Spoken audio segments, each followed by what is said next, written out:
Turning now to Capitol Hill, where FBI Director Christopher Wray and Homeland Security Secretary Alejandro Mayorkas are testifying right now at a House hearing on worldwide threats to the U.S. And so far, as you'd expect, they are largely facing questions about the threats related to the Israel-Hamas war. Let's bring in NBC News Justice and Intelligence correspondent Ken Delanian and founder of the National Security Institute and former senior counsel to the House Intelligence Committee, Jamil Jaffer. Ken, start us off. What are we hearing right now in this hearing? Good morning, Anna. FBI Director Chris Wray is warning this morning that the terror threat against Americans is elevated. And he said the war in the Middle East has raised the threat in the United States to a whole other level, his words. Since the October 7th Hamas attack on Israel, he said the FBI has seen what he called a rogues gallery of foreign terrorist organizations calling for attacks against Americans and our allies, including Al-Qaeda, ISIS, and Hezbollah. And they're flooding social media with violent propaganda. Here's more from FBI Director Chris Wray.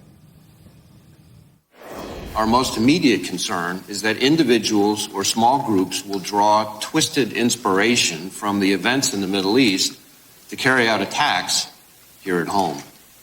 That includes homegrown violent extremists inspired by a foreign terrorist organization and domestic violent extremists targeting Jewish Americans or other faith communities like Muslim Americans. So if you listen carefully there, and it's important to point this out, the FBI is saying it's not aware of a credible threat of attack right now from a terrorist group, but it's instead saying that the heightened tensions and rhetoric online make it more likely that a lone extremist will resort to violence on them. Jamil, your reaction to what we just heard, your thoughts on what we heard from Wray and the overall threat environment we're facing right now and what proactively can be done. Yeah, well, Anna, look, the world is on fire. We've got a war in the Middle East. We've got a war in the middle of Europe. We've got the Chinese getting more and more aggressive against Taiwan. There are threats all around, and there's no doubt that some of that could very well spill over into the United States as people get agitated, get frustrated, get upset, see what's happening, and want to act out here. That's the real threat, and there might be inspiration, as FBI Director Wray just pointed out, of violent extremists here in the United States. So proactively, can officials do anything? What do you think is happening behind the scenes? Yeah.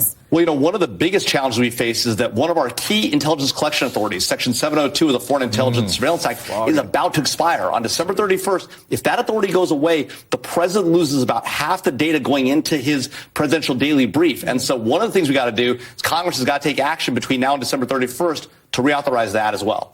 Let me ask you about what we heard from Hamas specifically today, releasing a statement when this al-Shifa operation got underway. And they, in part, blamed the U.S. directly. This was partly put on the Telegram channel. I'm going to read. The onus lies squarely on the shoulders of the Israeli occupation entity, its neo-Nazi leadership, and President Biden and his administration for the repercussions resulting from the occupation army's aggressive incursion into al-Shifa medical complex in the Gaza. So Hamas is trying to widen the scope of this conflict, calling out President Biden directly. What do you see as the impact of this? I mean, look, everyone knows what Hamas is. It's a terrorist organization, has been since 1997. They conduct a massive terrorist attack, the equivalent of a dozen 9/11 attacks in a single day. And now it's proved they are hiding their operations inside of hospitals. They're the ones killing Palestinians in Gaza because they're hiding in hospitals, hiding inside of schools, hiding under those buildings,